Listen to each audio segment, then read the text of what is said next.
Welcome back to Thiyas media. நான் உங்கள் சகோ கங்கா சீதாராம்.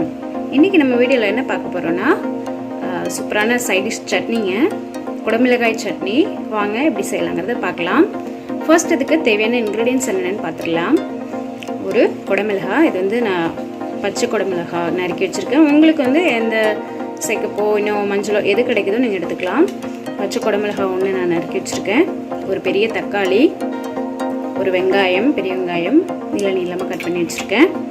காரத்துக்கு 3 பச்சை மிளகாய், உப்பு, கொத்தமல்லி, கருவேப்பிலை, இஞ்சி கொஞ்சம் துருவி வச்சுருக்கேன், நல்லெண்ணெய், உளுத்தம்பருப்பு, கடுகு. இவ்வளோதாங்க இதுக்கு தேவையான இன்க்ரீடியன்ஸ். வாங்க எப்படி செய்யலாங்கிறத பார்க்கலாம். ஸோ இப்போ ஒரு வாணலி சூடு பண்ணிக்கலாம். அதில் கொஞ்சம் ஆயில் சேர்த்துக்கலாம். ஆயில் சேர்த்துட்டு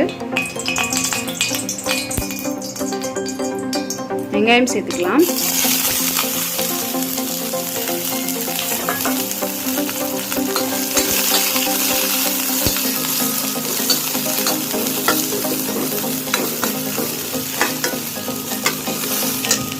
இப்போ தக்காளி சேர்த்துக்கலாம்.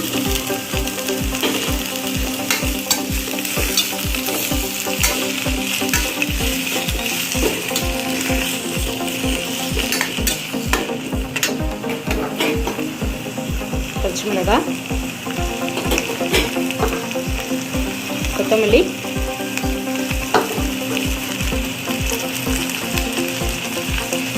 கருவேப்பிலை. நம்ம எடுத்து வச்சுருக்கிற கருவேப்பிலையில் கொஞ்சம் தாளிக்க வச்சுட்டு இது எல்லாத்தையுமே சேர்த்துடலாம். சேர்த்து நல்லா வதக்கிக்கலாம்.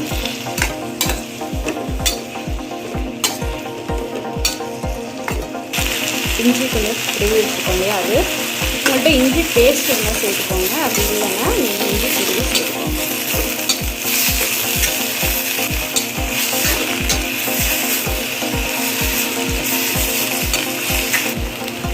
வெங்காயம், தக்காளி இதெல்லாம் கொஞ்சம் லைட்டாக வதங்கினதுக்கப்புறம் வந்து நீங்கள் குடமிளகாய் சேர்த்துக்கோங்க. ஏன்னா குடமிளகாய் வந்து டக்குன்னு வதங்கிடும் சட்டுன்னு. ஸோ அதை வந்து ஃபஸ்ட்டு சேர்க்காதீங்க. இது மாதிரி இதை கொஞ்சம் நல்லா வதக்கிட்டு அதுக்கப்புறம் லாஸ்ட்டாக குடமிளகாய் சேர்த்து வதக்கிக்கோங்க. ஸோ இப்போ குடமிளகாய் ஆட் பண்ணிக்கலாம்.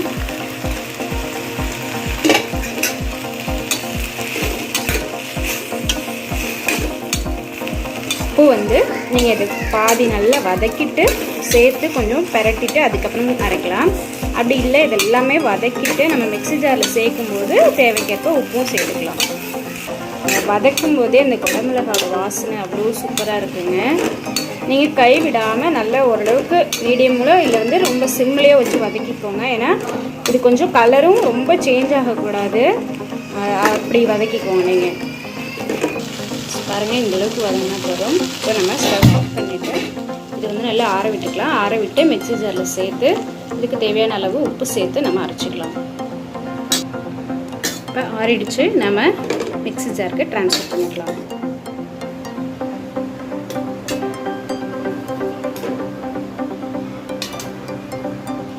இப்போ இதுக்கு தேவையான அளவு உப்பு சேர்த்துக்கலாம்.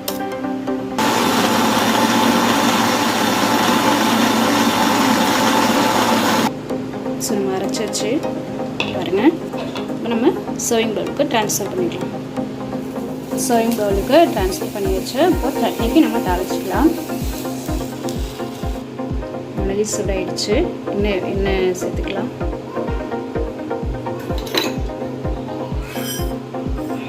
கடுகு,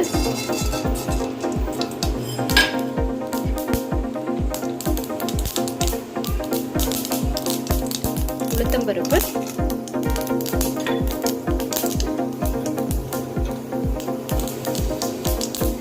நம்ம அரைக்க எடுத்து வச்சுருந்த கருவேப்பிலையில் கொஞ்சம் தாளிக்க எடுத்து வச்சுருக்கோம் இல்லையா, அதையும் சேர்த்துக்கலாம்.